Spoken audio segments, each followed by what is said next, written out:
Hi, this is Dennis with Second Chance Tackle, and today I thought I would do something a little unusual, maybe drawing on my experiences. And what I would like to do today is talk about buying used fishing reels as opposed to buying new fishing reels, and give you some tips and techniques and the advantages, quite honestly, of buying used versus new. It's not only a great way to save some money and find some unique gear, but it's also going to help you hone your preferences, and well, it has the environmental and ecological benefits of keeping reels fishing, which is what Second Chance Tackle is all about. This channel was formed, well, geez, almost 8 years ago now, and the whole idea behind it was to give reels a second chance, whether that meant that the reel was broken and needed to be repaired. Maybe it was set aside because, well, somebody was chasing a dream and got something else. Or maybe it was just, well, found at a flea market somewhere and needed a home to keep it productive. Whether it meant that I would show you how to repair them or repair them myself, we've been dedicated to keeping these reels fishing. And there's a lot of advantages and there's some disadvantages to buying fishing reels used. So let's see what we're going to talk about here. The first will be, well, where to find the reels, and is it a gem, or is it a, well, kind of a bust and a waste of money? The risk of used fishing reels, is it worth it, putting your money out there for that? What to look for and what to avoid, and, well, how to find a great deal on that used fishing equipment. Well, used reels are almost like used cars, and we'll probably use that analogy more than once as we go through the conversation here. But the whole idea behind used fishing reels is that somebody had purchased it new, had fished it for a little or a long time, decided to either give up fishing or give up fishing with that reel, or maybe get a better reel. All of those are legitimate reasons why used equipment comes on the fishing market. And it comes on it comes onto the used equipment market. We'll talk a little bit about those markets in a moment, where to find these reels. And it comes in with a variety of baggage, if you will, or at least a history of those fishing reels. So why would you want to buy a used fishing reel? Well, let's start with, well, you're an entry. You're going to be a new angler, or at least new to the fishing in the area that you are at. In this mobile society, very few folks kind of are born, raised, and die in the same home or the same town where they grew up. And a lot of times you grow up maybe at the ocean, and you're used to saltwater fishing, and you move inland and you become enamored with freshwater fishing, maybe bass fishing or the like, or vice versa. Maybe you've been fishing ponds and lakes and small streams, and all of a sudden you're targeting bigger fish like catfish in major rivers, or maybe you're coming out and dealing with the saltwater environment. And a lot of times you're unfamiliar with the types of tackle and what's being used, and what's the popular brands and the popular reels, and what's to be avoided. And a lot of times you can pick that knowledge up by just talking to the local anglers. I have a fun passion when I'm traveling the country. I like to find out where the popular fishing places are, the piers, the docks, the lakes, the marinas. And I just approach folks and ask them what they're fishing for and what tackle they're using, what they like about the tackle and what they don't like about the tackle, what's the best combination I could buy. And a lot of times I say, look, I'm not from around here. I'm thinking of getting a setup. What would you recommend personally? And it's usually not under any pressure whatsoever. Folks are always interested in sharing their opinions. And that's a good way to start sorting through it. So buying a used piece of equipment as an introduction to the types of fishing you're going to do is a low risk proposition. You can find what's popular. You can get into the fishing environment, and then you can find out what you like or you don't like about that particular reel. And that's key, because when you want to go and replace that reel eventually, well, now you know what your preferences are, what you're looking for, certainly, what are some features that are nice to have but don't have to have, and what are features to be avoided. Also, the same thing goes with the brand manufacturers and what they do, which ones are popular, which ones are not, which ones support their products. It may come down to having pieces and parts available for service. You may find out that nobody services the reels. You may find that, one of the risks is that you're purchasing what I call value price reels, reels $50 and under that have no manufacturer support at all, and if they break, you're out of luck. So all of those are good reasons to start by purchasing a used reel as opposed to a new reel. Try the different manufacturers out. These purchases are going to come at quite a discount. One of the advantages of buying a used reel is that typically that reel is going to sell for 50% or less than the current version of that reel. And in some cases, you can find quite a bargain depending on why that reel is being sold that makes it 90% less than what it sold for originally. And we'll come back and we'll tell you a little bit about some of the pitfalls and the like. One of the things that's great about it, as I mentioned in the comparison to used cars, is there's a saying out there: don't buy a car in its first model year. Let the marketplace shake out all the things that are good and bad about it, and don't be the one that becomes the test ground for that model, so that the manufacturers go back and tweak what they're making to make sure that it works as expected and doesn't have some unusual breakdowns to it. Well, the same thing is true with fishing reels. A lot of times manufacturers are putting out new fishing reels with new features and functions, and they're largely untested. I mean, you do the computer-aided design and development, you do some testing on it, but until that reel gets out and into the hands of the majority of fishermen, right, and you're selling 50 or 100,000 of those reels, do those irksome characteristics of the reel become apparent? And, why be the test market for that? Let that shake out. If you find that it's got a good reputation, now you can go buy the reel. You can either buy it new after doing your research, or you can search the marketplace, because there's likely to be used equipment out there that folks are going to want to do something with. Well, what are your options when it comes to buying used equipment? First, I guess you got to target what it is that you're looking to fish for. There's a variety of reels here. If you're inland, you may prefer a low-profile bait caster. If you're going to target bass, for example, you might like a nice vintage reel like this one. This is a Daiwa Regal for pond fishing and shore fishing, for stream or rivers or pier. It's going to work out well. You might like a round bait caster if you're doing something, inshore ocean, or you may like it for, say, catfishing, which this one would hold up for. And there's a variety of manufacturers that are going to make those.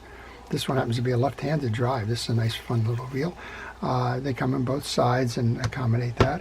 You may be going a little bit deeper into surf casting and the like, or catfishing. Here's a vintage pen reel, but they also make these right up through version 7. I think this one is the third version of the reel. But the form and function, features, and even the looks of this reel has not changed between the first black and golds, which came out in the 1970s, and that look and feel of the reel today with version 7. So you don't necessarily need the brand new one to get the same feature and function and dependability. There's also a little bit of a bias going on as well. These reels were made in the US, parts are still available for them, they're over-engineered, and while they can last a lifetime and then some. This reel is probably 30 or 40 years old now. It still runs nice, needs a little bit of a tune-up, but other than that, this reel can keep on fishing. The newer models, most of those from Penn, are made offshore. Most of all spinning reels are made offshore today. And, let's just say the tradition doesn't necessarily continue, and with the bias towards American-made or made in the U.S. or even made in Japan. Here's an example of an Olympic reel that was made in Japan. It was actually marketed under the Kmart version of it. This one will be around long after a lot of the reels that are currently made will be there. You have a proven track record from the experience that the folks have had with the reels over time to tell you which ones of these you should buy, which ones of these you should avoid. Here's an example of one I'm very strong about in terms of avoiding. This is an Abu Garcia Ambassador 6500S. It was made in China. If you compare this reel with the reels that are made in Sweden, the ones that are made in Sweden are much more robust and will stand up to the test of time, where I don't believe this one will. If you're just simply buying on name, new, you may find out that you purchased something that really wasn't right for you, and well, you're going to take a bigger loss than buying one at 50% off or 70% off in the used market, testing it and making sure that it is a reel that you want to explore. The other thing, I just put this one out because these two reels are very similar. They're Penn reels. This is a Penn 4.0 Senator, and this is the Graphite Lever Drag reel. I think it's actually GLS, which is the Graphite Lever Senator. And capacities are comparable, but let's say you see a lot of folks in the environment that you're fishing using the lever drag reel, and you think you'd like to try one. Well, buying a reel like this at a 60 or 70% discount to what it was selling for new, or what you can purchase a new one for. You can't get the GLS any longer. You'd probably buy a Penn Fathom or a Penn Squall in a 40 size. Well, that reel is selling for $150 to $200. This one could be out on the market for $50 or $60. This is a great way to learn, do you like lever drag reels without putting all that money in place. The other thing that's great about buying it is that you are saving the environment, if you will. These find new homes, and they don't find the landfill. It's upcycling, if you will. It's enabling you to feel good about keeping these reels in production. Well, where do you find them? I know we've covered a lot of this stuff. Where do you find used fishing equipment? I get asked that quite frequently because, well, you see that every now and then I'll post a video about a fishing flea market that I made some reels at. Sometimes I get contacted by folks. Sometimes I go online and find stuff. So let's just talk briefly about where do you find used fishing equipment. Well, there's an old adage, if you don't know, ask, right? So a lot of times you're going to be out researching, maybe you're going fishing and there's a local tackle shop around. Ask the tackle shop, where can I pick up some good used equipment? And be quite frank and honest with them. Say, I don't know what I need. I have a limited budget. I don't want to spend new and find out that it's something that's going to disappoint me or it's not going to meet my needs. I'd like to match up with some used equipment. Where can I find that? A lot of times the local tackle shop will actually have some used equipment for sale. A lot of times they're affiliated with folks that do the repairs, and sometimes they even do the repairs themselves. They get approached by folks that are either want to trade in their equipment for the new stuff that they would like to buy, or they've stopped fishing and they want to just find a place where they can hand it off so that the next generation of anglers can use it, or sometimes they actually go out and seek used equipment in the marketplace just like you would be. And their goal there is, well, supplement their sales at the tackle shop by maybe selling online or at local events and that. So ask your tackle shop. That's a good place to start. Ask folks that you're fishing with where they source their tackle from. You've got great online resources in eBay and Facebook Marketplace. I've shown some of the purchases that I've made on there over time. And you also have fishing clubs. There's a lot of fishing clubs in our area, in the New York, New Jersey area. I trust that there are fishing clubs where you are located, and a lot of times the members know of folks that either are stopping fishing or changing what it is they're fishing for and the like, and they would like to get rid of their equipment. Getting rid of it's probably harsh. Would like to sell it and use that money to buy something new. And of course you have estate sales as well, and we need to say nothing more than that angler isn't fishing anymore, right? Yeah, when people pass on, a lot of times Folks don't want to hold on to their fishing equipment. It doesn't mean anything to the folks that survive, and they're just looking for a place to land them where that can be used again. So use your eBay, your Facebook, your local fishing clubs, your local tackle shops. Check around for estate sales, garage sales, flea markets, and in the Northeast here we have some flea markets in the spring and the fall that are particularly dedicated just to fishing equipment. So if you find those in your area, those are all great places to source used equipment. What is the downside? When you go searching for equipment, make sure to do a thorough examination of the reel that you're considering purchasing. Know the history behind it. So come in with an idea of what type of reel you're looking for. Is it a spinning reel, a low profile bait casting reel, a round bait casting reel, saltwater reel? Kind of narrow your search in terms of what it is that you're looking for ahead of time. When you make the opportunity or find the opportunity to purchase something, do the physical inspection. Make sure everything works on that reel. Particularly if you're not into servicing fishing reels, make sure everything works. Let's just say this is one that you want to take a look at. Make sure that your bail is working. Make sure that when you turn it, you do not feel any grinding going on in the reel, any unusual noises. This one happens to have an anti-reverse override. Throw that switch and make sure that it works when you turn it off. And when you turn it back on, it stops. Make sure that the drag holds. Tighten down on your drag and turn to make sure that it locks in. This one's not locking in. So I knew there was a reason why this one was in my to-do pile. Every one of those means that some work needs to be done on it. If you're not going to do the work on it, then it means added expense to what you're paying for the reel. If you are going to do the work on it, it also means that you have added expense from buying the pieces and parts to correct the issue, and time loss. So you can't take this one to the beach tomorrow. It's not going to work, right? So check out everything. Are there missing side plate screws? Are there missing caps? Are there broken reel feet on this? All of those things are good indications of how the reel was used, and more importantly, what value is left in the reel to consider pricing.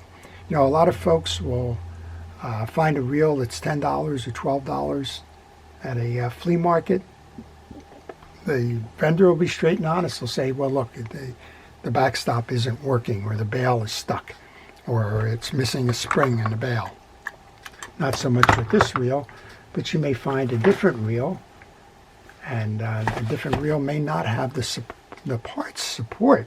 So even though it sounds like a minor thing to replace a bail spring, you're going to be shocked when you find out there are no bail springs available, and well, you just spent $10 or $12 or $15 or whatever it is that can't be recaptured on a reel that you can't fish with. So the thorough inspection is very important, regardless of what it is that you decide is your type of reel and your type of fishing. Make sure that you give it a complete look.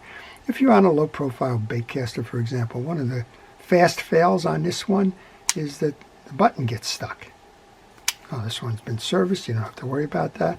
Another fail is that the line guide assembly will get over the side. This one's working, but it'll get over the side and it'll just bounce back and forth, which is a broken pawl. All of those are things that are conditions that you should avoid, particularly if it's the first time that you're out searching for those fishing reels. So you've got a lot of things to consider. I hope this has been somewhat beneficial. There's a lot of great places. eBay is one. Make sure you're dealing with a reputable seller with a high satisfaction rating. Check the terms and conditions. If it's being sold as is with no returns, my recommendation is walk away. Try to find another vendor that might have a reel. eBay has thousands and thousands and thousands of used fishing reels on board. Don't get stuck on one. Don't think that's the one you absolutely have to have. You don't. Wait and you will find another one.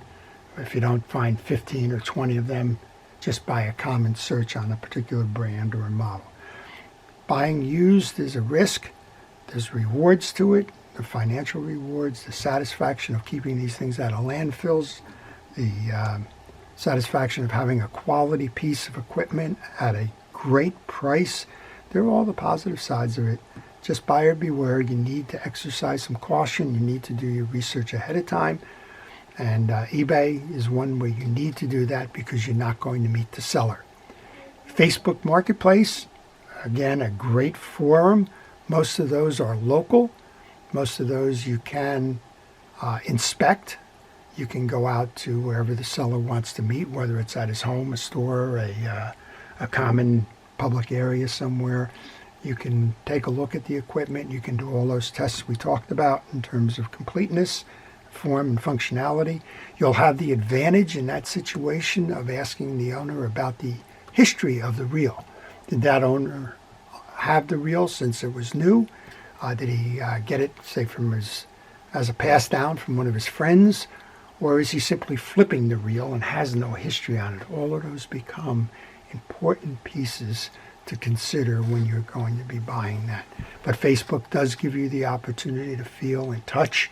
You can judge, for example, you may think that this is a great reel, and then you pick it up and say, boy, that's a heavy reel. I can't imagine that on a pole fishing this thing for 8 hours up and down. My wrists are going to get very tired. And you may opt out for that simply because you don't like what it is physically versus what it is in a description. So Facebook Marketplace is a good place. Craigslist is a good place. It's a public forum. You could do the same thing. On eBay, you can ask the seller about the history of the reel, about what they know about the reel. Are there any obvious defects? Those kinds of things. Most qualified and reputable sellers are only happy to assist in answering those questions.